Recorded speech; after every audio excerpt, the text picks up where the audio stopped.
কিন্তু এখনকার যে পরিস্থিতিটা হয়েছে মানে একটা যেন প্রতিযোগিতা, মানে দেখানো যে লোক আমি সবচেয়ে বেশি নির্যাতিত। বিএনপি, জামাত, জাতীয় পার্টি এরাও তো ক্ষমতায় ছিল বাংলাদেশের বিভিন্ন সময়, এবং তাদের আমলেও আমরা দেখেছি গুম হয়েছে, দুর্নীতি হয়েছে, ইনফ্যাক্ট দুর্নীতিতে বাংলাদেশ চ্যাম্পিয়ন হয়েছে। যে আপনি যখন বলতেছেন যে পলিটিক্যাল পার্টিগুলি, নেমলি আপনি বলছেন Jamaat, BNP and some of the other parties, তাদের অ্যালায়েন্সের যারা, তারা তাদের সেন্স অফ এন্টাইটেলমেন্ট থেকে বলতেছে যে আমরা এরকম সাফার করছি, now we are entitled to be in power, now we are entitled to be getting this facilities or that facilities. যেটা আপনি হাইলাইট করলেন যে তারা জনগণের দৃষ্টি থেকে বলতেছে না যে look, our people have suffered, they are entitled to a better life. এই রাষ্ট্র ব্যবস্থাটা হচ্ছে মূলত দায়ী মানুষের দুর্ভাগ্যের জন্য। এই ব্যবস্থাটা পরিবর্তনের কথাটা আসতে হবে। শুধুমাত্র পার্সনের পরিবর্তন হলে আসলে মানুষের ভাগ্যের পরিবর্তন আসবে না। General people, specifically the youth of Bangladesh, তারা there is a rise, তারা ইসলাম নিয়ে চিন্তা ভাবনা করতেছে, ইসলামিক পরিবর্তন চাইতেছে দেশের মধ্যে, they want more of Islam. তো ইসলাম একটা rising force, it's no doubt, and এটা কিন্তু মার্কিন যুক্তরাষ্ট্র তারাও অ্যাকনলেজ করে, এবং তারাও কিন্তু এই ব্যাপারে তাদের প্রস্তুতি রয়েছে যে কিভাবে একটা ইসলামিক খেলাফত কোনো জায়গা থেকে আসলে তারা সেটাকে কিভাবে ট্যাকল দেবে। গভর্নমেন্টের পক্ষে থেকে তারা বলতেছে তারা রিফর্ম করতে চাইতেছে, তারা সিস্টেমকে রিফর্ম করতে চাইতেছে। there is not এরকম পার্টিকুলার কোনো ক্ল্যারিটি নাই যে তারা কি রিফর্ম করতে চাইতেছে, এই রিফর্ম করতে কতদিন লাগবে এবং নির্বাচন কখন, তারা নির্বাচনের সময়টা কখন আসবে। দেখেন, বাংলাদেশের জাতীয় সংসদ নির্বাচন এটা কবে হবে, এটা হয়তো একটা বড় প্রশ্ন। জি, তা আমার কাছে মনে হয় বাংলাদেশের জাতীয় সংসদ নির্বাচনের আর কোনো দরকার নেই, এবং আমি পার্সোনালি চাই না যে আর কখনোই বাংলাদেশে এই জাতীয় সংসদ নির্বাচন হোক। আমরা যতগুলো পার্লামেন্ট দেখেছি, এই যে 300 বা 330 জন এমপি থাকে, এরা গিয়ে আইন তৈরি করে না, তো আইন তো তৈরি করে একটা কমিটি, আর এরা গিয়ে চারের দলের পক্ষে হ্যাঁ হ্যাঁ না না বলে। তো এটা একটা জাতীয় সংসদে আমরা দেখেছি একটা মাছের বাজারের মতো। যদিও এটা ডেমোক্রেসি বলা হচ্ছে, কিন্তু আলটিমেটলি এটা কিন্তু a rule of few people. Sheikh হাসিনার আমলে দেখেছি শেখ হাসিনা এবং তার উপদেষ্টা, আগের আমলগুলোতেও দেখেছি যে কিছু মানুষটাই আইন তৈরি করে, বাকি পার্লামেন্টে সবাই শুধু একটা রাবার স্ট্যাম্প দিয়ে দেয়।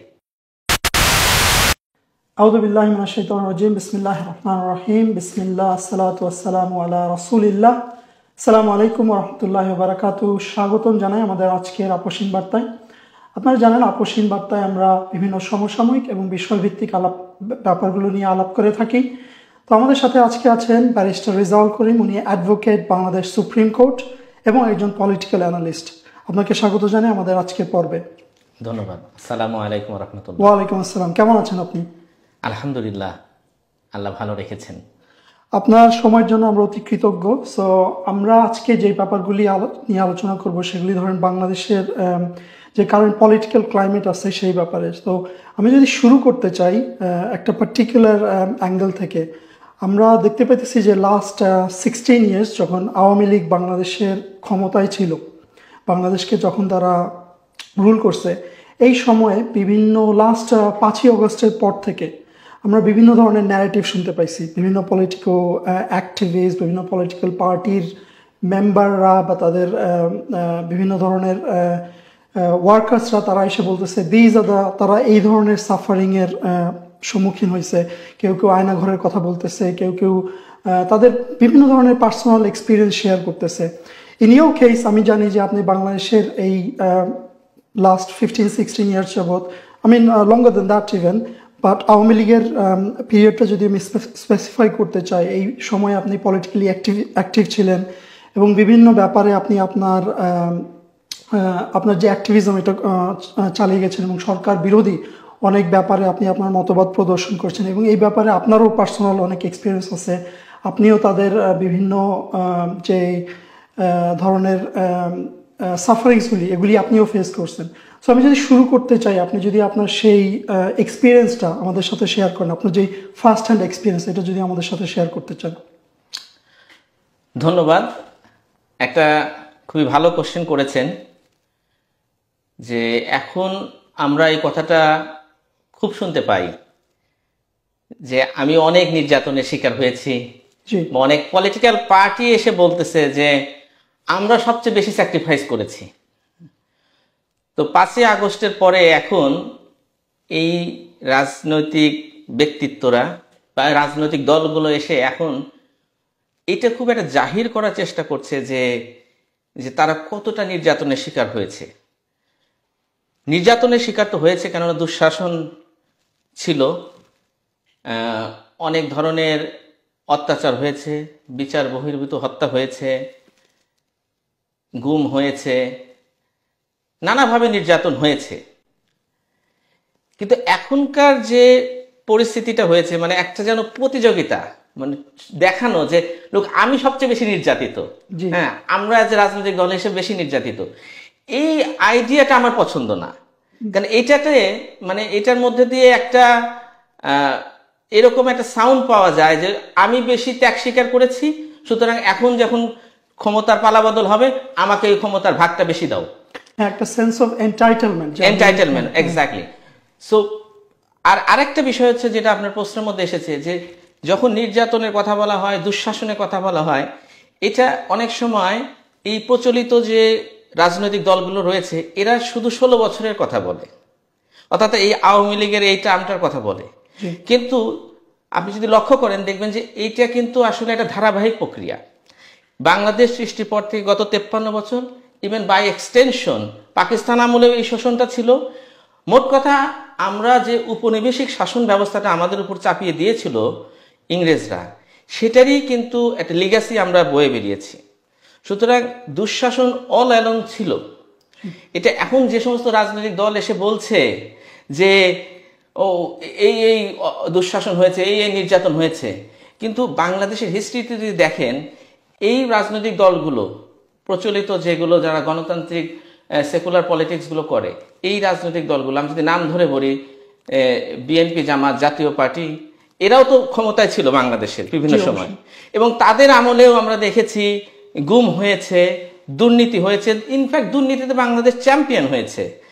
তারপরে তাদের আমলেও আমরা দেখেছি যে কিভাবে জুডিশিয়ারিকে তারা রাজনৈতিক স্বার্থে ব্যবহার করেছে। তাদের আমলেও বিভিন্ন প্রতিষ্ঠান দলীয়করণ হয়েছে, সন্ত্রাস হয়েছে, দাঙ্গা হয়েছে, হল দখল হয়েছে, মানে যেগুলো আমরা আওয়ামী লীগের আমলে যা যা আমরা বলি এসবই কিন্তু ছিল। হয়তো আওয়ামী লীগের আমলে যেহেতু এটা একটা লঙ্গার পিরিয়ড অফ শাসন ছিল, এটার একটা মাত্রাটা বেশি ছিল, কিন্তু এই টোটাল গেমটার মধ্যে কিন্তু সবাই পার্টিসিপেন্ট। সুতরাং আপনি নির্যাতনের শিকার হয়েছি আমি, এই আলোচনাটার চেয়ে আসলে বেশি গুরুত্বপূর্ণ আলোচনা কি জানেন? সেটা হচ্ছে যে মানুষ কতটা নির্যাতনের শিকার হয়েছে, এই দেশটা কত সাফার করেছে। আপনি ঠিক আছে, যারা প্রাণ দিয়েছে, যারা আয়না ঘরে ছিল, গুম হয়েছে, যে ফ্যামিলিগুলো অনেকভাবে অত্যাচারিত হয়েছে, তাদের প্রতি আমার সমবেদনা রয়েছে, মানে আমি দুঃখ প্রকাশ করছি। কিন্তু অ্যাট দ্য সেম টাইম শুধু আলোচনাটা এখানে রাখা যাবে না, মানে অ্যাজ ইফ যে শুধুমাত্র আওয়ামী লীগ এই নির্যাতনটা করেছে। আমি বলবো যে পুরো রাষ্ট্রযন্ত্রটা ছিল একটা নির্যাতনের একটা মেশিন, এর মধ্যে দিয়ে এই পুরো দেশের মানুষ, পুরো দেশ, পুরো জাতিটা সাফার করেছে। আপনি দেখেন বাংলাদেশটা আজকে এখানে এমন একটা জায়গায় এসে দাঁড়িয়েছে যে আমরা একটা খারাপের সাথে আর একটা খারাপ তুলনা করে বলি আমরা এখন একটু ভালো আছি, কিন্তু ভালো থাকার ডেফিনিশনটাই যেন আমরা ভুলে গেছি। আমাদের তো সেই ব্রিটিশরা যখন চলে গেল, তারপরে তো আমাদের তো অনেক নিজেদের দেশটা নিজেদের মতো গড়ে তোলার কথা ছিল, সেটা আমরা পারিনি। বারবার বিভিন্ন আন্দোলন হয়েছে, যুদ্ধ হয়েছে, গণ অভ্যুত্থান হয়েছে, কিন্তু আমাদের ভাগ্যের পরিবর্তন হয় নাই। মানুষের সাফারিংসটা আপনি দেখেন, এই 53 বছরের কথা যদি বলি, কত মানুষ, কত বেকার আত্মহত্যা করেছে, কত মানুষকে মানে দেশের অর্থনৈতিক অবস্থা খারাপ জন্য তাদেরকে ইকোনমিক মাইগ্রেন্ট হিসাবে ইউরোপে পাড়ি জমাতে গিয়ে ভূমধ্য সাগরে ডুবে মারা গেছে, কত নারী তার স্বামীকে মানে বিদেশে পাঠিয়েছে, স্যাক্রিফাইস করেছে, আমার কত ছেলে মেয়েরা ভালো শিক্ষার সুযোগটা পায় নাই, কত মানুষ চিকিৎসার অভাবে মারা গেছে। এগুলো দায়িত্ব কি রাষ্ট্রের ছিল না? তো রাষ্ট্র যেহেতু এগুলো সমাধান করতে পারে নাই, এই নির্যাতন, এই অত্যাচারগুলো তো পুরো মানুষ করেছে, দেশের সব মানুষ করেছে। আপনি সেই সাফারিং এর কথা না বলে অ্যাজ এ পলিটিশিয়ান আপনি বলছেন যে আমি এই কষ্ট করেছি, আমার ব্যবসা কেড়ে নিয়েছে, আমার লাইসেন্স কেড়ে নিয়েছে, আমাকে হুমকি দিয়েছে। ঠিক আছে, এটা আপনার প্রতি আমার সিম্প্যাথি রয়েছে, কিন্তু পলিটিক্সে যখন আপনি আসবেন আপনাকে স্যাক্রিফাইস করতে হবে, আর জনগণের ইন্টারেস্টটা সেখানে আপনার মুখ্য বিষয়। সুতরাং আমি কি সাফার করেছি এইটা বলে আমি কোনো মানে স্কোরিং করতে চাই না, বরং আমি কি করতে পারি নাই, আমি এই জনগণের ইস্যু নিয়ে কথা বলতে পারি নাই কেন, এই রাজনৈতিক দলগুলো সেই প্রশ্ন করা দরকার যে এরা এত বড় রাজনৈতিক দল, অথচ এরা এখন তারা বলতেছে আওয়ামী লীগ এই ছিল সেই ছিল, কিন্তু আমরা কিন্তু জনগণের ইস্যু নিয়ে এই সমস্ত বড় বড় রাজনৈতিক দলগুলোকে মাঠে নামতে দেখি নাই। তাদের ইস্যুগুলো যদি ছিল নিজেদের ব্যাপার, নিজেদের নেতাদের মাথা বাঁচানো, নিজের নেতা নেত্রীর চিকিৎসা, এগুলো ছিল তাদের আন্দোলনের বিষয়। অথচ আওয়ামী লীগ সরকার একটার পর একটা যে দেশ বিরোধী যে চুক্তিগুলো করেছে বা যে পলিসিগুলো তারা বাস্তবায়ন করেছে, যে পশ্চিমাদের যে একটা মানে দাসত্ব বরণ করেছে, ভারতের যে একটা এজেন্ট হয়ে গিয়েছিল, এগুলো ব্যাপারে তো আমরা কথা বলতে শুনি নাই।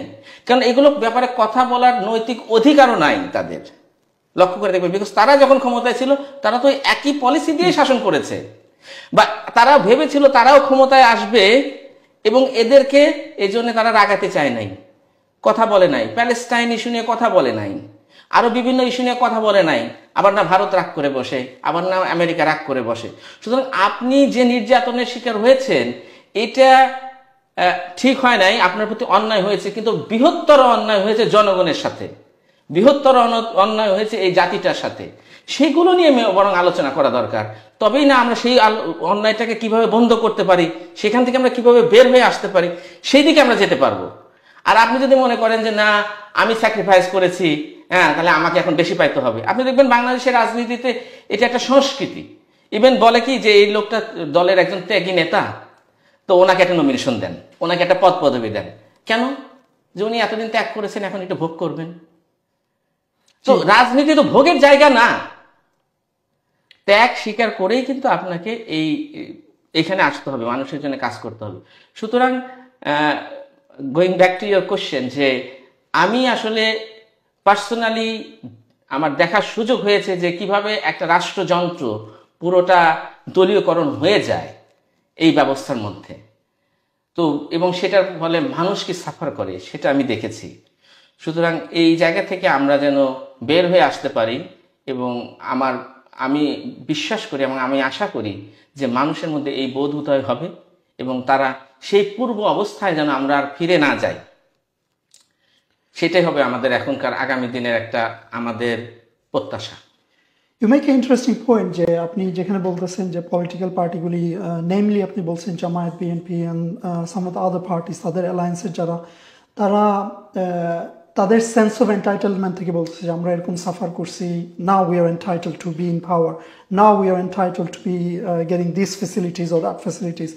যেটা আপনি হাইলাইট করলেন যে তারা জনগণের দৃষ্টি থেকে বলতেছে না যে look, our people have suffered, they are entitle to a better life, they are entitled to their quality of life to be improved. তারা better education deserve করে, তারা better কর্মসংস্থান deserve করে। Even current political climate আপনি যদি লক্ষ্য করেন যে these are not part of the conversation. এখন দেখবেন যে বিভিন্ন পলিটিক্যাল পার্টিগুলি তাদের যেই ন্যারেটিভ, এগুলি লক্ষ্য করলে আপনি যেটা অলরেডি মেনশন করছেন যে they're very careful, tiptoeing around, মনে হচ্ছে এক্সেলের মধ্যে তারা হাঁটতেছে, কোথায় না ক্র্যাক হয়ে যায়, কোথায় না ভারত রাগ করে বসে, কোথায় না আমেরিকা রাগ করে বসে। সো ইন দিস ক্লাইমেট আপনি দেখতে পারেন যে বিভিন্ন সংস্কারের কথা বলা হইতেছে, বিভিন্ন political party demanding different things, সুশীল সমাজ এক ধরনের কথা বলতেছে, বিভিন্ন ধরনের মতবাদ হইতেছে। সো চিন্তা করার বিষয় যে war is Bangladesh going.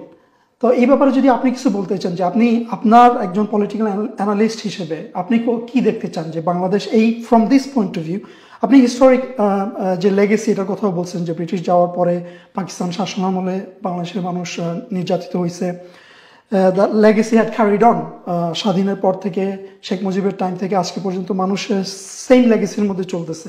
So from this point the big thing had happened, একজন স্বৈরাচারের পতন হয়েছে। ফ্রম দিস পয়েন্ট এবং অ্যানালাইজ করলে দেখা যায় যে পলিটিক্যাল পার্টিগুলির এত মনে হইতেছে না তাদের এত বড় মাথা ব্যথা দেশের জনগণের যে আপামর জনগণের যে লাইফ ওইটাকে আপলিফট করার।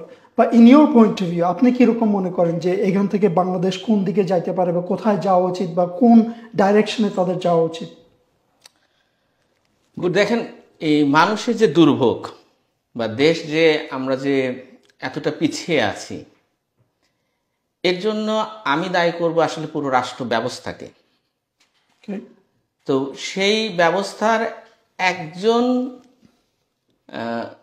নিয়ন্ত্রক ছিলেন Sheikh Hasina for some period, এবং তিনি ছিলেন একটা খুবই বাজে একটা পরিচালক ব্যবস্থার। বাট অন্য যারা পরিচালক ছিলেন তাদেরও কোনো ভালো ক্রেডিট মানে রেকর্ড নেই, বিকজ আমাদের কাছে এভিডেন্স আছে। রাইট। সো এই রাষ্ট্র ব্যবস্থাটা হচ্ছে মূলত দায়ী মানুষের দুর্ভাগ্যের জন্য। এই ব্যবস্থাটা পরিবর্তনের কথাটা আসতে হবে।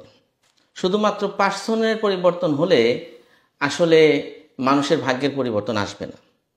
এখন এই রাষ্ট্র নামক কনসেপ্টটা যেটা আমাদের রয়েছে, এটা নিয়ে কিন্তু অনেক আলোচনা হচ্ছে। আপনি বলছেন, কেউ বলছে আউট অফ বক্স চিন্তা করতে হবে, কিন্তু আসলে আউট অফ বক্স চিন্তা আমরা খুব একটা দেখতে পাচ্ছি না।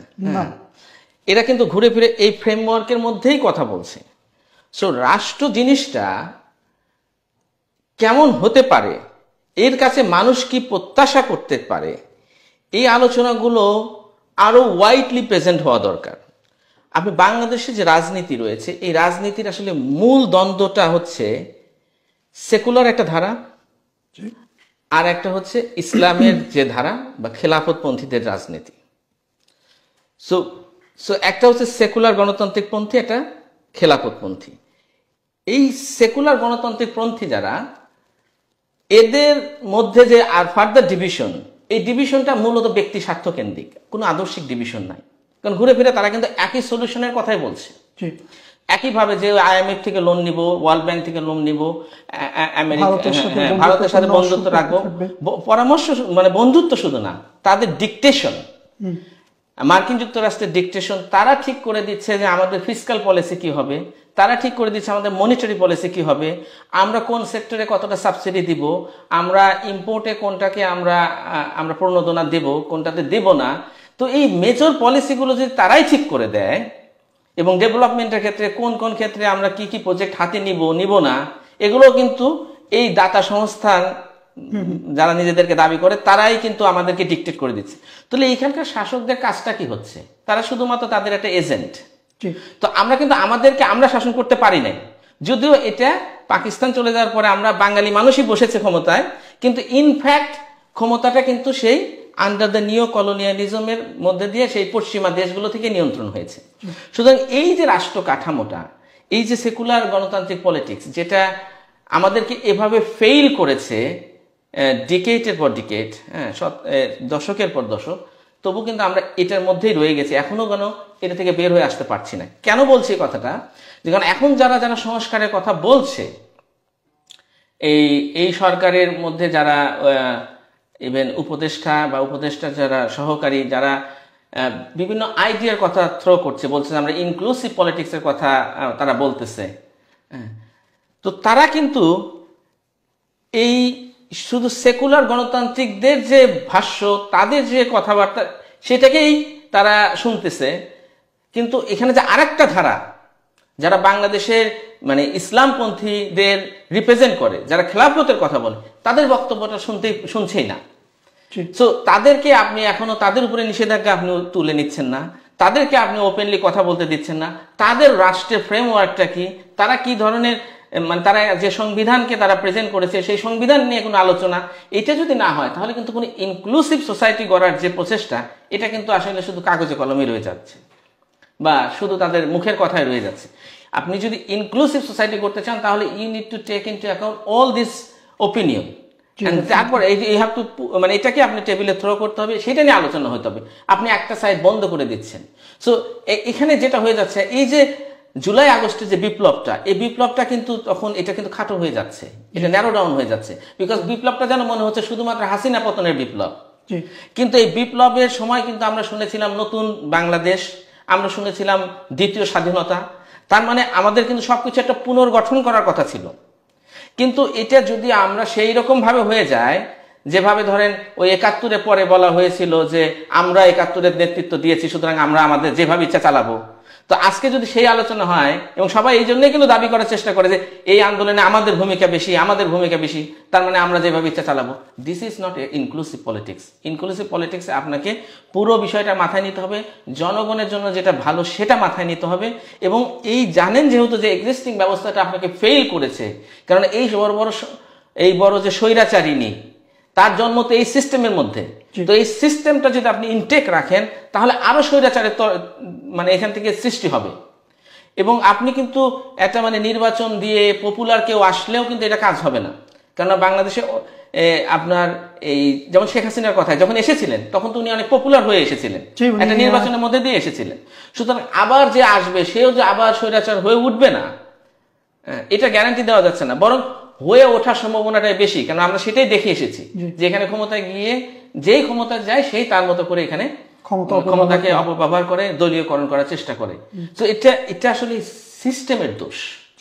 তো সেটাকে যদি আপনি চেঞ্জ না করেন তাহলে তো আপনার কাজ হবে না।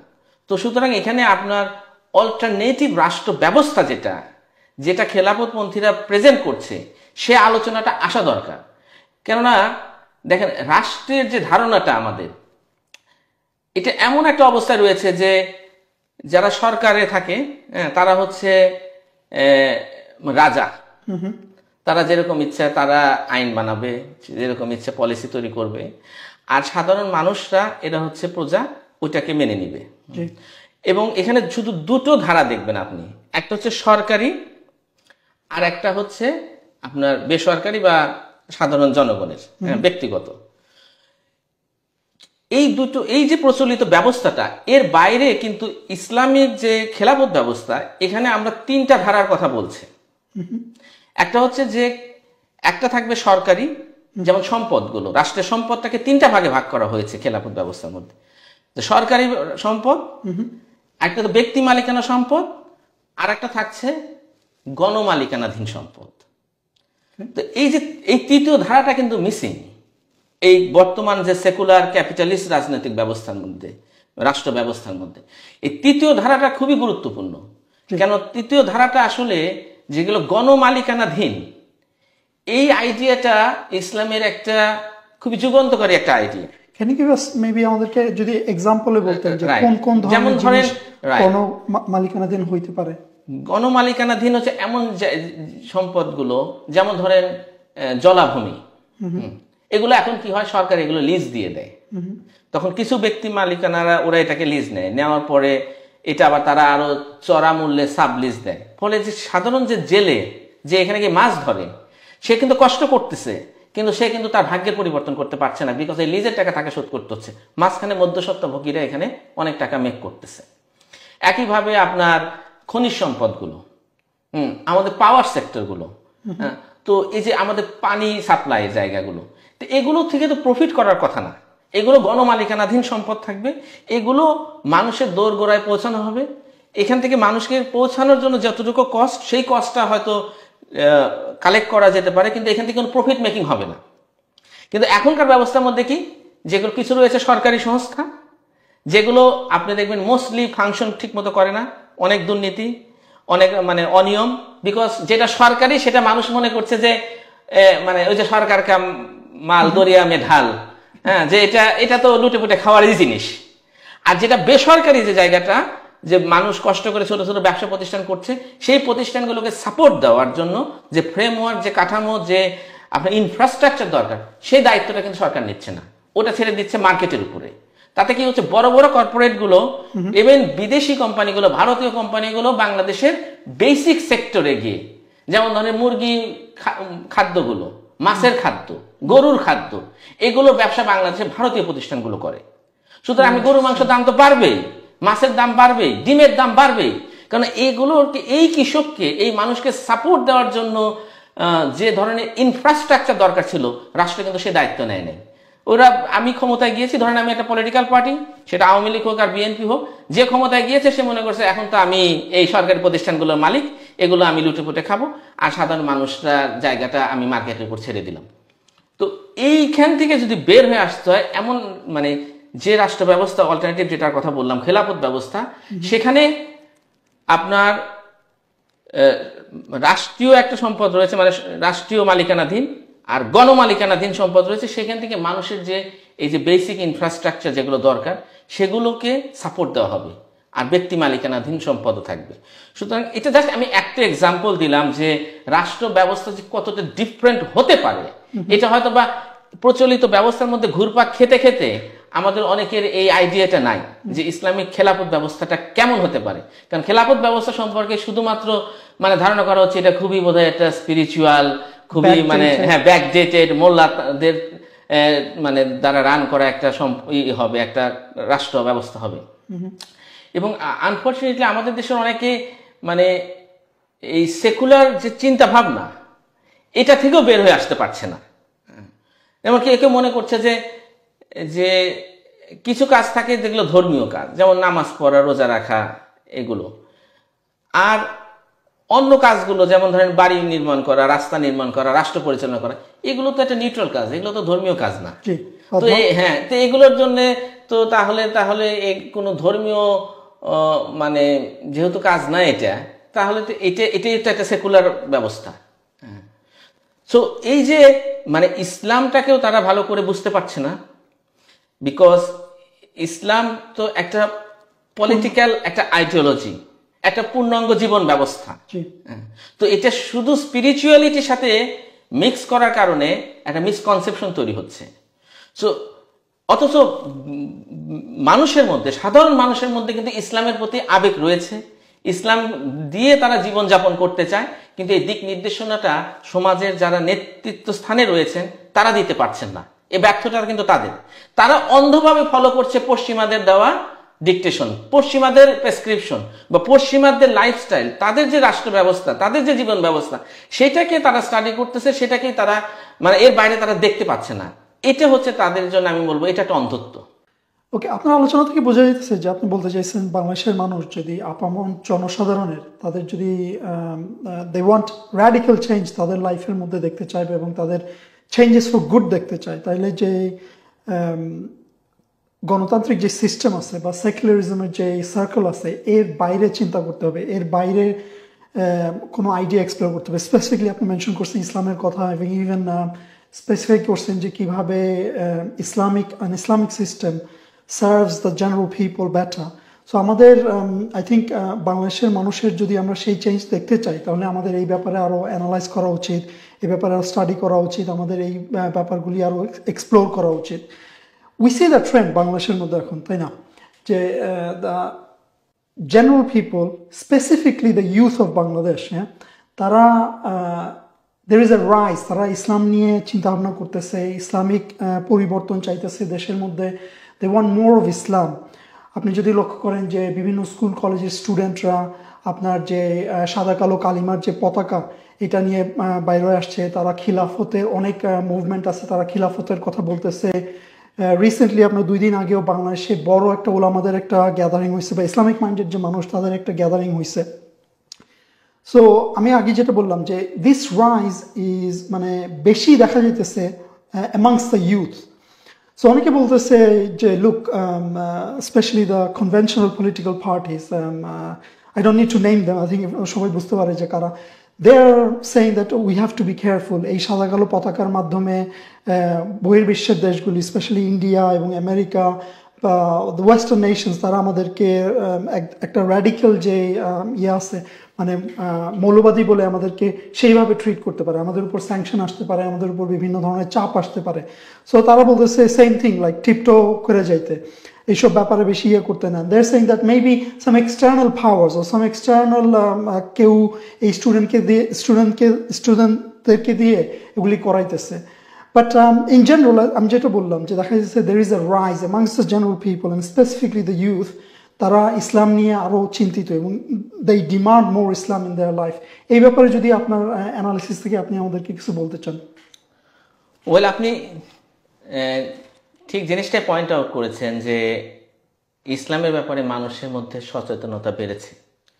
বিশেষত পলিটিক্যাল ইসলাম বা ইসলামিক রাষ্ট্র ব্যবস্থা, এটার ব্যাপারে একটা আকাঙ্ক্ষা তৈরি হয়েছে মানুষের মধ্যে, যেটা আসলে ট্রেডিশনালি বাংলাদেশে শুধুমাত্র হুজুররা, শুধুমাত্র মাদ্রাসার ছাত্রদের মধ্যে তাদেরকে বলতে শোনা যেত এবং সেটা অনেকটা খুব স্পিরিচুয়াল টোনে, এবং এটা মেইন স্ট্রিমে এই আলোচনাগুলো আসতো না।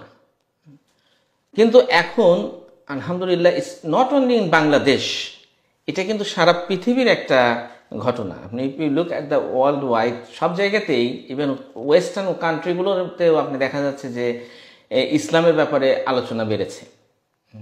সো ইসলাম একটা rising force, it's no doubt, and এটা কিন্তু খোদ মার্কিন যুক্তরাষ্ট্রও তারাও অ্যাকনলেজ করে, এবং তারাও কিন্তু এই ব্যাপারে তাদের প্রস্তুতি রয়েছে যে কিভাবে একটা ইসলামিক খেলাফত কোনো জায়গা থেকে আসলে তারা সেটাকে কিভাবে ট্যাকল দেবে।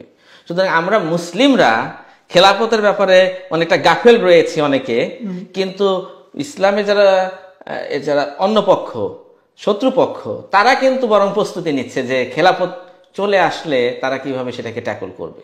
মেবি একটা পয়েন্ট এখানে worth mentioning, external factor or internationally একটা ফ্যাক্টর হইতেছে the factor of Palestine. Exactly, এখানে the Palestine issue is rising, এই সেন্টিমেন্ট মুসলিমদের মধ্যে আরো রাইজ করতেছে। তারা যখন দেখছে যে বছরের পর বছর, ডেকেডের পর ডেকেড, যে কনভেনশনাল যে ইসলামিক অ্যাক্টিভিজম বা এগুলি কখনো কাজ করে নাই, ফিলিস্তিনকে ফ্রি করতে পারে না, দ্যাট সেন্টিমেন্ট রেজোনেটস উইথ বাংলাদেশের মুসলিমদের মধ্যে। এক্স্যাক্টলি, মানে প্যালেস্টাইন কিন্তু আমাদেরকে চোখে আঙুল দিয়ে দেখিয়ে দিচ্ছে যে ওয়ার্ল্ড ব্যবস্থা, যেটা ওয়ার্ল্ড অর্ডারটা ইজ ফেইলিং, এবং পুরো পশ্চিমাদের যে বয়ান, তাদের যে এই হিউম্যান রাইটস, তাদের যে প্রিন্সিপাল, এগুলো সবই যে একটা হিপোক্রেসি, এইটা কিন্তু প্রকাশ হয়ে যাচ্ছে। যে আপনি, কারণ ইউক্রেনের ক্ষেত্রে আপনার একরকম নীতি, প্যালেস্টাইনের ক্ষেত্রে একরকম নীতি। সো ওয়ার্ল্ড ওয়াইড তাদের যে এই জীবন ব্যবস্থার মধ্যে যে আপনার হলোনেস, হ্যাঁ, এর ভিতর যে ফাঁকা বলি, হ্যাঁ, এটা যে তাদের শুধু স্বার্থ উদ্ধারের জন্য এই ধরনের তারা রেটরিকগুলো ইউজ করে, এগুলো কিন্তু এখন দিনে দিনে প্রকাশিত হয়ে গেছে। আর একটা পলিটিক্যাল আইডিওলজির জন্য এটাই কিন্তু মানে মৃত্যুর বড় কারণ। সো একটা new world order is in the Horizon. এই আন্ডারস্ট্যান্ডিংটা বাংলাদেশের অনেক ট্রেডিশনাল পলিটিশিয়ানদের নাই। মানে আলহামদুলিল্লাহ যে ইয়ুথ জেনারেশন, আপনি সঠিকভাবে বলেছেন, এরা অনেক স্মার্ট। এদের মধ্যে কিন্তু অনেকে এই জিনিসটা দেখতে পাচ্ছে যে আমি যদি আমার দেশটাকে যদি আমার মতো করে গড়তে চাই, আমি যদি মাথা উঁচু করে বেঁচে থাকতে চাই, আমি যদি আমার ভিতরের যে চিন্তা, চেতনা, বিশ্বাস, সেটাকে যদি আমি প্রতিষ্ঠা করতে চাই, অর্থাৎ আমি কিন্তু প্যালেস্টাইনের আমরা মুক্তি চাই, ঠিক আছে, আল-আকসাকে মুক্ত করতে চাই, এটা কিন্তু কারেন্ট ওয়ার্ল্ড অর্ডারের মধ্যে দিয়ে হবে না। বা আমরা যে ভারতের আধিপত্য থেকে বের হয়ে আসতে চাই, এটা কারেন্ট ওয়ার্ল্ড অর্ডার দিয়ে হবে না। সুতরাং যে ইয়ুথরা হাসিনাকে উৎখাত করতে পেরেছে, এটা তাদের মধ্যে এই মোমেন্টামটা এনে দিয়েছে। তারা এখন মনে করে, তারা বিশ্বাস করে, এবং আমিও বিশ্বাস করি যে তাদের এই তারুণ্যের মধ্যে এই শক্তি রয়েছে, they can change the world, and it world is actually in the changing process. সুতরাং এই জায়গাতে আপনাকে ওইভাবে চিন্তা ভাবনা করে স্ট্যান্ডিংটা নিতে হবে। কারণ এখন আপনি যদি মনে করেন যে আমি কালেমার পতাকা নিয়ে আমি মিছিল করলে অমকে রাগ করবে, অমকে আপনার উপরে নাখোশ হয়ে যাবে, তাহলে আপনি আসলে ওয়ার্ল্ড পলিটিক্সটাই ধরতে পারেন নাই। কেননা আপনি এই খুশি করে তাদেরকে মানে মন জুগিয়ে চলতে গেলে আপনার কোনো জায়গা থাকবে না। বিকজ কালেমার পতাকা দেখে যারা রাগ করে, তারা কিন্তু কালেমা আপনি বুকে ধারণ করলেও কিন্তু তারা আপনাকে উপর রাগ করবে। ডেফিনেটলি। সো আপনি পতাকা হাইড করবেন, তারপরে কি করবেন? তারপরে অন্তর থেকেও কি আপনি কালেমাটাকে সরিয়ে ফেলবেন? তাহলে আপনি যাবেন কোথায়? What is the end? এর কোনো কিন্তু এন্ডিং নাই, কম্প্রোমাইজের কোনো এন্ডিং নাই। এটা আপনাকে নিয়ে যাবে একেবারে যেভাবে বলা হয়েছে যে যতক্ষণ না পর্যন্ত আমরা তাদের দিনকে গ্রহণ করি, ততক্ষণ পর্যন্ত কিন্তু চাপটা আমাদের উপর আসবে। রাদার আপনি যদি আপনার দিনের উপরে স্ট্যান্ডিং থাকেন, আপনার প্রিন্সিপালটা আপনি শক্ত করেন, তাহলে you can be powerful, and you মানে আপনাকে তখন সমীহ করবে, আপনাকে মানে আপনার তখন আত্মমর্যাদা বেড়ে যাবে। দেখেন এই আমাদের যে প্রধান উপদেষ্টা, উনি আমেরিকাতে গিয়ে কার কার সাথে হাত মিলাতে পেরেছে, এটা নিয়ে এই সেকুলার গোষ্ঠীর মধ্যে কত মানে যেন আত্মতুষ্টি যে শেখ হাসিনা গিয়ে পাত্তাই পেত না, উনি গিয়ে হাত মিলাতে পারছেন। What is this? যেখানে একটা মুসলিম দেশের যে নেতা, সে যেখানে যাবে, যেখানে কথা বলবে, হ্যাঁ, এবং সে তার যে কর্মসূচি থাকবে, তার যে প্রেজেন্স থাকবে, এটা পশ্চিমাদের এবং যারা কাফের মুশরিক তাদের জন্য একটা ভয়ের ব্যাপার হয়ে দাঁড়াবে যে কিনা বলে বসে, কিনা পলিসি নিয়ে আসে। সো আমাদের মধ্যে ওই মানসিকতা আমাদের রাখতে হবে। হাত মিলাতে পারছে এতেই যারা খুশি হয়ে যায়, এই ধরনের পলিটিশিয়ান, নতজানু, ডিফিটেড মেন্টালিটি যে সমস্ত পলিটিশিয়ান, তারা দেশের কি চেঞ্জ করবে? তারা আমাদেরকে জাতি হিসেবে কোথায় নিয়ে যেতে পারবে? তো তারা কিন্তু আমাদের কোনো রাইট দিক নির্দেশনা নিতে পারবে না এই কারেন্ট ফ্রেমওয়ার্কে। সো আপনি যদি আত্মমর্যাদাশীল একটা শক্তিশালী রাষ্ট্রে পরিণত হতে চান, তাহলে you have to have your মানে ফার্ম স্ট্যান্ডিং থাকতে হবে। কেননা যদি আপনি কোনো একটা প্রিন্সিপালের উপর না দাঁড়ান, তাহলে আপনি ওয়েস্টার্নদের প্রেশার, ভারতীয়দের প্রেশার এগুলো মোকাবেলা করতে পারবেন না। এবং এই যে কারেন্ট যে আমাদের যে উপদেষ্টার যে সরকারটা রয়েছে, এরা এই প্রেশারটা কিভাবে ডিল করবে, হ্যাঁ, সেটা কিন্তু আমাদের দেখার ব্যাপার। কেননা এই প্রেশারের কারণেই কিন্তু এগুলো কথা বলা হচ্ছে যে কেন কালেমা পতাকা নিয়ে মিছিল করা হচ্ছে, এটা ঠিক হচ্ছে না। হ্যাঁ, তো এটার মানে কি হচ্ছে যে আপনি ওই প্রেশারটাকে ভয় পাচ্ছেন। তো আপনি এইটাকে ডিল করবেন কিভাবে? আপনি তো ডিল করতে পারবেন না, বিকজ আপনার স্ট্যান্ডিংটা ঠিক নাই। সো আপনি যখন স্ট্যান্ডিংটা ঠিক করবেন, কারণ আমি তো এসেছি আসলে প্রেজেন্ট জানানোর জন্য, এবং ইসলাম যখন প্রতিষ্ঠিত হবে, এটা একটা বিশাল ঘটনা ঘটবে ওয়ার্ল্ডের মধ্যে। এটা আপনি চুপিসারে গোপনে কোনো এক জায়গায় ফাঁকতালে এস্টাবলিশ করে ফেলেন, এরকম ব্যাপার তো না। আপনি জানেন ওমর রাদিয়াল্লাহু আনহু যখন ইসলাম গ্রহণ করেছিলেন, তখনও কিন্তু মুসলিমরা খুবই দুর্বল ছিল মক্কাতে। সাহাবারা সংখ্যায় অল্প ছিল এবং তাদের উপর অনেক নির্যাতন হচ্ছিল। কিন্তু ওমর রাদিয়াল্লাহু আনহু ইসলাম গ্রহণ করার পরে প্রথম যে কাজটা উনি করলেন, উনি আবু জাহেল, সবচেয়ে পাওয়ারফুল যে শত্রু ইসলামের, তার দরজায় নক করে উনি বললেন যে আমি ওমর, আমি ইসলাম গ্রহণ করেছি। কেন এই মেসেজটা উনি দিলেন? যে আমরা মুসলিমরা আর উইক নাই। সো এই মেসেজটা, পলিটিক্যাল মেসেজটা দেওয়া দরকার। আপনি কিসের এত ভয় পান? এই যে মানুষগুলো কিসের ভয় পায় যে আমরা যদি ইসলামের কথা বলি আমাদেরকে কি খেয়ে ফেলবে? ইসলামের জন্য যদি আপনার মানে এটুকু সাহস আপনার না থাকে, তাহলে আপনার ঈমান আপনার মধ্যে কি নিয়ে আসছে? Good point. তো এটাতে বাড়াবাড়ি কি দেখলো ওনারা? আমি বুঝতেছি না। কেননা আপনার এই কালেমার পতাকা, এটা তো হচ্ছে আমাদের একটা পরিচয়। সো এটা আমি করতে পারবো না। দুদিন পরে বললো যে এখানে এত বড় সমাবেশ করতে পারবেন না, দাড়ি টুপি করতে পারবেন না, মানে ধীরে ধীরে তো এগুলো তো ওই জায়গাতেই যাবে। সো এই প্রেজেন্সটা আমাদেরকে জানাইতে হবে, কেননা আমরা we are here to change the world. পুরো বিশ্ব মানবতা যে সাফার করতেছে, সেটার একটা সমাধান দরকার। কেননা এই রাষ্ট্র, এই যে ওয়ার্ল্ড অর্ডার, এটা আসলে পুরো পৃথিবীর জন্য একটা ডিস্ট্রাকশন বয়ে নিয়ে আসতেছে সব দিক দিয়ে। তো এই অন্ধকার থেকে মানুষকে আলোতে নিয়ে আসতে হবে। সো আপনি যখন আলো জ্বালাবেন, সেই একটা ঘরের মধ্যে যখন আলো থাকবে, অন্ধকার তো দূরীভূত হবে, ঠিক না? তো আপনি তো এরকম কোন সোসাইটি আপনি চিন্তা করতে পারেন না যেখানে এক পাশে একটু আলো থাকবে আর এক পাশে একটু অন্ধকার থাকবে। এটা সিম্পলি হয় না। ওই যে ইনক্লুসিভ পলিটিক্সের কথা তারা বলে, তারা মনে করে যে সেকুলারিজমও থাকবে, এর সাথে একটু ইসলামও থাকবে। তারা আসলে সেকুলারিজমটাও বোঝে নাই, ইসলামটাও বোঝে নাই। এবং ইনফ্যাক্ট এই যে কথাবার্তাগুলো তারা বলে এত দূরবোধ্য যে এরা কি বলে না নিজেরাও বোঝে কিনা আমি ঠিক জানা নাই। কারণ ইসলামের সাথে আপনি সেকুলারিজম, যে দুটো একটা মানে কম্পিটিং দুটো আইডিওলজি, এই দুটো কি পাশাপাশি থাকতে পারে? তো এই দুটোকে আপনি একসাথে মিক্স করে একটা সোসাইটি করার কথা বলেন কিভাবে? Interesting point. যেটা আমি আগে বলতেছিলাম যে বাংলাদেশের ইউথ, আপনার কি লক্ষ্য করলে দেখবেন যে দেয়ার পলিটিক্যাল অ্যাওয়ারনেস, কনভেনশনাল যে পলিটিক্যাল লিডার আছে বাংলাদেশে, দে আর মোর অ্যাওয়ার বিকজ অফ আপনার ইন্টারনেট কানেক্টিভিটি, তাদের যে বিভিন্ন ধরনের অ্যাক্টিভিটি আছে, বা তাদের এডুকেশনের মাধ্যমে, বা বিভিন্ন সোশ্যাল নেটওয়ার্ক কানেক্টিভিটির মাধ্যমে, দে আর ভেরি পলিটিক্যালি অ্যাওয়ার। এই জন্য তাদের ওই সেন্সেশন লেভেলটা বেশি। তো আমি যদি আপনাকে জিজ্ঞেস করতে চাই যে এই তাদের উদ্দেশ্য করে, বাংলাদেশের যে ইউথ আছে তাদের উদ্দেশ্য করে যদি আপনি সংক্ষেপে কিছু বলতে চান, যে what should they do, what direction should they go? ইউথরা, আমি যেটা বলেছি, আমি তাদের তারুণ্যের আমি কিন্তু স্বাগত জানিয়েছি, এবং তারা অলরেডি তারা একটা অসম্ভবকে সম্ভব করেছে। সুতরাং তাদের মধ্যে একটা কনফিডেন্স আছে, এবং তারা ভয়ের যে একটা বলয়, যেটা ধরেন এই স্বৈর শাসনের আন্ডারে ছিল, সেই বলয়টা ভেঙে তারা বের হয়ে আসছে। তো এইটা ভেঙে যেহেতু তুমি বের হয়ে এসেছো, আমি বলবো তুমি থেমে যেও না, তোমাকে আরো এগিয়ে যেতে হবে। সুতরাং এটা এখনো কোনো বিজয় না, হ্যাঁ, এখনো কোনো স্বাধীনতা আমরা আসলে পাইনি। কারণ এখনো শুধু একটা স্বৈর শাসকের পতন হয়েছে, কিন্তু স্বৈরতান্ত্রিক ব্যবস্থাটা কিন্তু এখনো জারি রয়েছে। সুতরাং মানুষকে যদি মুক্ত করতে হয়, দেশটাকে যদি মুক্ত করতে হয়, তাহলে চিন্তার মুক্তিটাও অনেক দরকার।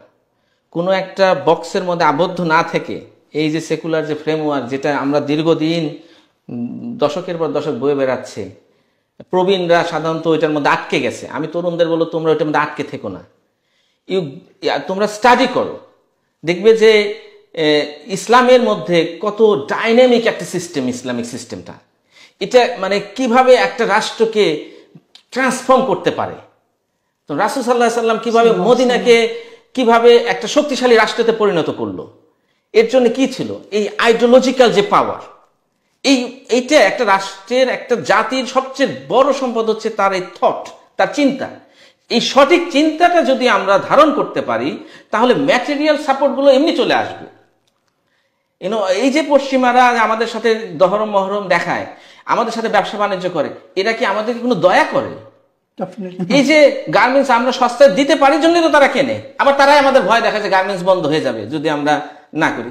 তো আমরা এই জায়গায় গেলাম কেন, যে আমাদের এখন ওই কখন মার্কিন যুক্তরাষ্ট্র গার্মেন্টস নেবে, তার না হলে আমরা চলতে পারবো না। তাহলে আমরা তো নিজেরাই নিজেদেরকে ওদের পায়ে সমর্পণ করে ফেলেছি। তা আমরা এরকম একটা রাষ্ট্র ব্যবস্থা কেন করলাম, যে আমরা একটা রিজার্ভ কিনে রাখি ডলারে, আর রিজার্ভ কখন ডলারের দাম পড়ে যাবে, আমাদের রাতারাতি রিজার্ভ পড়ে যাবে। সো আমরা কিন্তু মানে নিজেদের দুর্ভোগটা নিজেরাই করে ফেলেছি। সুতরাং এইখান থেকে যদি আমরা বের না হয়ে আসতে পারি, তাহলে আসলে কিন্তু মুক্তিটা মিলবে না। সুতরাং তরুণদের মধ্যে এই শক্তিটা রয়েছে। আমি আশা করি যে তারা এটা নিয়ে আরো বেশি কাজ করবে, পড়াশোনা করবে, জানবে, এবং এদের তারুণ্যটাকে ইউজ করে তারা ইসলামটাকে প্রতিষ্ঠা করে পুরো পৃথিবীতে মানুষের মুক্তির একটা বাহক হয়ে তারা থাকবে ইনশাআল্লাহ। জাযাকাল্লাহ খাইর, ভেরি ইম্পর্টেন্ট মেসেজ বাংলাদেশি ইউথদের জন্য, বা ইউথ ইন জেনারেল গ্লোবালি, তাদের জন্য ভেরি ইম্পর্টেন্ট মেসেজ যে they have to come out the conventional যে বক্স, ওইটা থেকে বের হয়ে আসতে হবে, এবং they have to explore the ideas of Islam, as you said, dynamism of Islamic system, এগুলি আরো এক্সপ্লোর করতে হবে, এবং এটার জন্য তাদেরকে হার্ড ওয়ার্ক করতে হবে। Bringing back the discussion to the current reality, also maybe bringing our discussion today to a close, বাংলাদেশের বর্তমান যে পরিস্থিতি, এটা যদি আমরা লক্ষ্য করি, right now আপনার if you observe, BNP বলতেছে যে they want election very quickly. On the contrary, Jamaat Islam maybe they're okay to wait. তারা তাদের পার্সোনাল ইয়ার জন্য, ধরুন internally organize করার জন্য, or they want to support the interim government, তাদেরকে সাপোর্ট করার জন্য they're okay to wait. গভর্নমেন্টের পক্ষে থেকে তারা বলতেছে তারা রিফর্ম করতে চাইতেছে, তারা সিস্টেমকে রিফর্ম করতে চাইতেছে। there is not এরকম পার্টিকুলার কোনো ক্ল্যারিটি নাই যে তারা কি রিফর্ম করতে চাইতেছে, এই রিফর্ম করতে কতদিন লাগবে, এবং নির্বাচন কখন, তারা নির্বাচনের সময়টা কখন আসবে, এই ব্যাপারে কিন্তু তারা very vague and very abstract. তারা ক্লিয়ারলি বলতেছে না যে কতদিন লাগবে, কি আসবে, কি চেঞ্জ আসবে, বা সংবিধানের যে চেঞ্জ তারা করতে চায়, কি ধরনের চেঞ্জ আসবে। there is not much clarity on this. On the contrary, political পার্টিরা বলতেছে যে বড় ধরনের কোনো চেঞ্জ একমাত্র পলিটিক্যাল একটা ইলেক্টেড গভর্নমেন্টই করতে পারে। সো লট অফ আইডিয়াস এখানে মানে বাউন্স অফ করতেছে, মানে বোঝা যাইতেছে না যে আসলেই কতদিন লাগতে পারে ইলেকশন হওয়ার জন্য, বা কি ধরনের চেঞ্জ আসতে পারে। সো একজন অ্যানালিস্ট হিসেবে আপনি এই ব্যাপারগুলি কিভাবে দেখেন, বা এই ব্যাপারে আপনার কি মন্তব্য আছে? দেখেন, বাংলাদেশের জাতীয় সংসদ নির্বাচন এটা কবে হবে, এটা হয়তো একটা বড় প্রশ্ন। জি, তা আমার কাছে মনে হয় বাংলাদেশের জাতীয় সংসদ নির্বাচনের আর কোনো দরকার নেই, এবং আমি পার্সোনালি চাই না যে আর কখনোই বাংলাদেশে এই জাতীয় সংসদ নির্বাচন হোক। Interesting point. তার মানে এই না যে আমি চাচ্ছি যে এরাই যে ইন্টারিম যে গভর্নমেন্ট রয়েছে এরা কন্টিনিউ করুক, কিন্তু আমি কেন বললাম এই কথাটা যে জাতীয় সংসদ নির্বাচনের দরকার নাই? কারণ জাতীয় সংসদ নির্বাচনটা কেন হয়, আপনার আইন প্রণেতা, ঠিক আছে, মেম্বার অফ পার্লামেন্ট যারা, তাদেরকে আইন প্রণেতা বলা হয়, যে তারা আইনসভার সদস্য হবে, এদেরকে নির্বাচিত করা হয়। তো এদের যে নির্বাচিত করা হয় সারা দেশে, এদের কাজটা কি? সংসদে গিয়ে আইন তৈরি করা। লেজিসলেশন। হ্যাঁ, লেজিসলেচার তারা। তো তারা কি আসলে সংসদে কি আইন তৈরি করে? আমরা যতগুলো পার্লামেন্ট দেখেছি, এই যে 300 বা 330 জন এমপি থাকে, এরা গিয়ে আইন তৈরি করে না। তো আইন তো তৈরি করে একটা কমিটি, আর এরা গিয়ে তাদের দলের পক্ষে হ্যাঁ হ্যাঁ না না বলে। তো এটা একটা জাতীয় সংসদটা আমরা দেখেছি একটা মাছের বাজারের মতো। এখানে আইন তৈরি করার কোনো পরিবেশই নাই, ইনফ্যাক্ট সে অথরিটি নাই। অথরিটি কেন নাই? কেন মানুষ যখন তাদেরকে ভোট দিয়েছে, মানুষ আসলে তাদেরকে আইন তৈরি করার জন্য ভোটই দেয় নাই। আপনি বাংলাদেশের ভোটারদেরকে গিয়ে জিজ্ঞাসা করেন যে আপনি কেন ভোট দেন, সে বলবে যে আমার একটা প্রতিনিধি দরকার, আমাদের এখানে মাদ্রাসা দরকার, এখানে হাসপাতাল দরকার, এখানে ব্রিজ দরকার। সো তার প্রতিনিধি দরকার যাতে করে তার অ্যাডমিনিস্ট্রেটিভ ব্যাপারগুলো লুক আফটার করতে পারে। আইন তৈরি করার জন্য মানুষ ভোট দেয় না, কেননা মানুষ জানে যে আইন তো রয়েছে, অলরেডি আছে, এবং তাদেরকে যদি আসলে ব্যাখ্যা করে বোঝানো যায় তো যে তুমি যাদেরকে ভোট দিচ্ছ এরা গিয়ে এমন একটা পাওয়ার হোল্ড করবে এবং তারা আইন তৈরি করবে যেটা হয়তো আল্লাহর আইনেরও বিপক্ষে যেতে পারে, থিওরিটিক্যালি যেতে পারে, জাতীয় সংসদ যে কোনো আইন তৈরি করতে পারে। তো তখন কিন্তু মানুষগুলো ভোট দিত না। তো আপনি তো এটা একটা মানুষজনকে একটা গোজামিল একটা বুঝ দিয়েছেন যে এমপি হবে, এমপি জিনিসটা কি, কেন যাচ্ছে, আপনি সেটাই কিন্তু আপনি ক্লিয়ার করেন নাই। সুতরাং সাধারণ মানুষ বিভিন্ন রিজনে ভোট দেয়। হ্যাঁ, আমার এলাকার ছেলে আমি ভোট দিই, অমুকে চেহারা ভালো এই জন্য ভোট দেয়, হ্যাঁ, ভালো বক্তা ভোট দেয়, তার পলিসি তার কি সে হোল্ড করে এটা মানুষ জানে না। অ্যান্ড ইনফ্যাক্ট যে এমপি গুলো যায় পার্লামেন্টে তারা আসলে নিজেদের কোনো ভয়েসও থাকে না। যদিও এটা ডেমোক্রেসি বলা হচ্ছে, কিন্তু আলটিমেটলি এটা কিন্তু a rule of few people. Sheikh হাসিনার আমলে দেখেছি শেখ হাসিনা এবং তার উপদেষ্টা, আগের আমলগুলোতেও দেখেছি যে কিছু মানুষরাই আইন তৈরি করে, বাকি পার্লামেন্টে সবাই শুধু একটা রাবার স্ট্যাম্প দিয়ে দেয় আইন। সো এই আইন সবার তো কোনো দরকার নাই, আমার এই এমপিদেরও কোনো দরকার নাই। ইউনিয়ন পরিষদের চেয়ারম্যানের যতটুকু কাজ রয়েছে এমপিদের কোনো কাজ নাই তো, কিন্তু তারা অনেক ধরনের সুবিধা ভোগ করবে, অনেক ধরনের বিলাসবহুল গাড়ি চালাবে, বিভিন্ন ধরনের তারা কমিটির মধ্যে যাবে, এবং এগুলো সব লুটে পুটে খাওয়ার একটা মানে বন্দোবস্ত। তাহলে আপনি কি বলতে চাইছেন, যদি ইলেকশন না হয় তাহলে কিভাবে এই পুরো সিস্টেমটা ফাংশন করবে, কিভাবে আমাদের দেশ মানে চলবে? ওই যে বলছিলাম যে আপনাকে আসলে আউট অফ বক্স চিন্তা করতে হবে। তরুণদেরকেও আমি বলছি যে আউট অফ বক্স চিন্তা করতে হবে। আপনি এইটা চিন্তা করেন যে একটা দেশের ক্ষমতাতে কেন একটা রাজনৈতিক দলকে যেতে হবে? একটা রাজনৈতিক দলকে ক্ষমতায় যাওয়ার দরকারটা কি?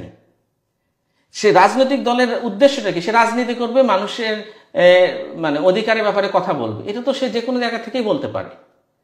একটা রাজনৈতিক দলকে যদি আপনি ক্ষমতায় নিয়ে আসেন, তাহলে সে ক্ষমতায় আসার পরে অন্য তার যে অপোনেন্ট যে পার্টিগুলো রয়েছে তাদেরকে সে দমন করার চেষ্টা করবে, এবং তাদেরকে দমন করতে গিয়ে সে বিভিন্ন প্রতিষ্ঠানকে দলীয়করণ করে ফেলবে, যেটা হয়ে আসতেছে বাংলাদেশে।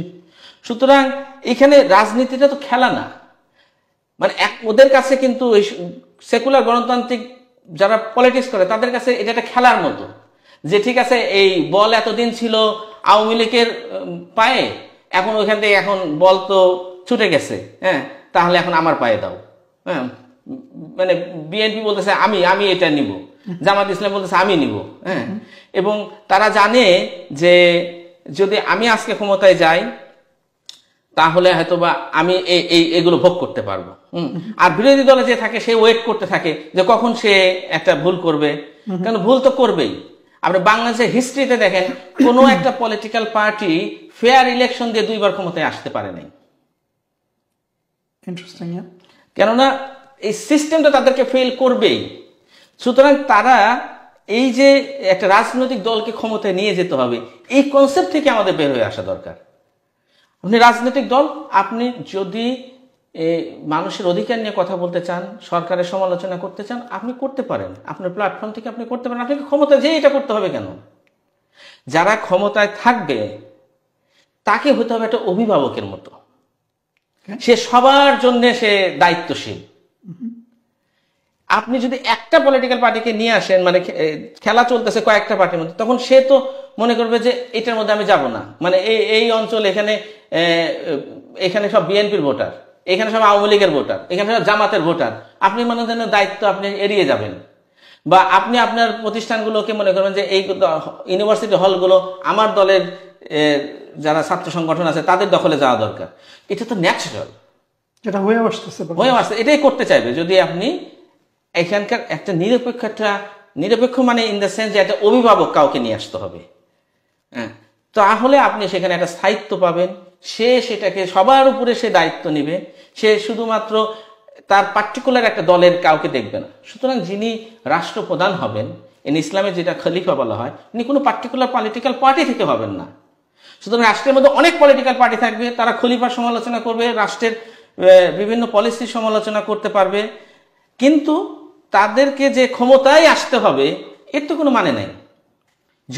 যদি খলিফা যদি দেখা যায় যে সে রাষ্ট্রটা সঠিকভাবে চালাচ্ছে না, মানুষের আশা আকাঙ্ক্ষা এবং যা শরিয়া মোতাবেক পরিচালনা করছে না, তখন তাকে রিমুভ করা হবে।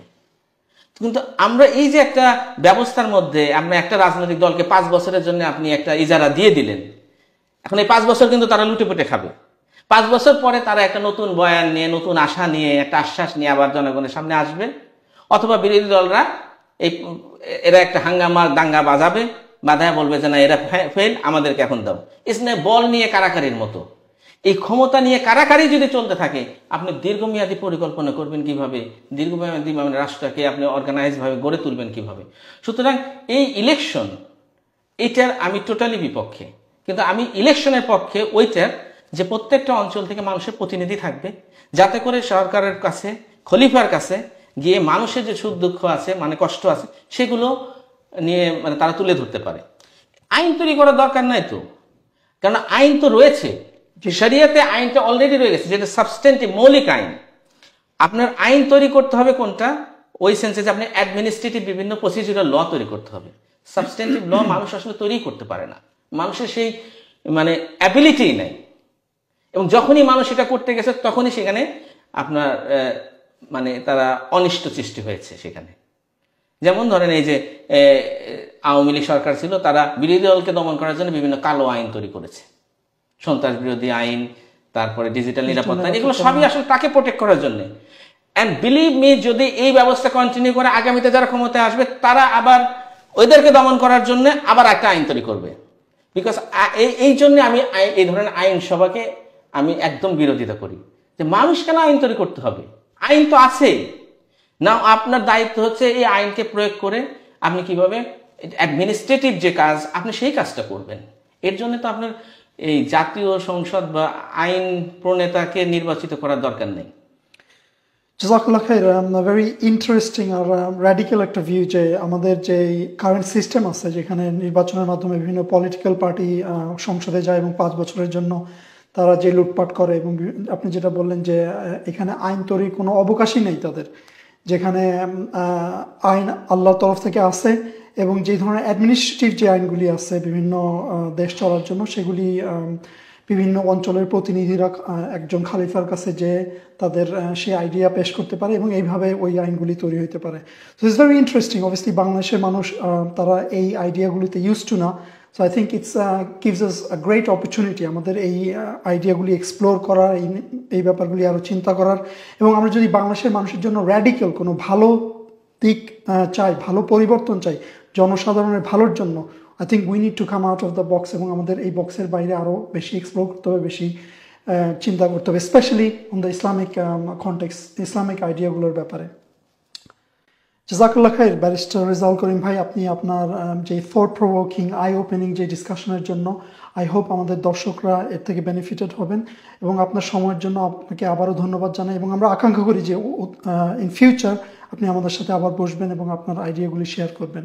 ধন্যবাদ জানাই আমাদের দর্শকদেরকে, যারা আপনারা আমাদের এই পর্বে আমাদের সাথে ছিলেন, এবং আপনাদেরকে আহ্বান জানাই আপনারা আমাদের পরবর্তী পর্বগুলোতে আমাদের সাথে অংশগ্রহণ করবেন, এবং আমাদের বিভিন্ন সোশ্যাল মিডিয়া প্ল্যাটফর্মগুলোতে আমাদের সাথে ইন্টারেক্ট করবেন। আসসালামু আলাইকুম ওয়া রাহমাতুল্লাহি ওয়া বারাকাতুহু।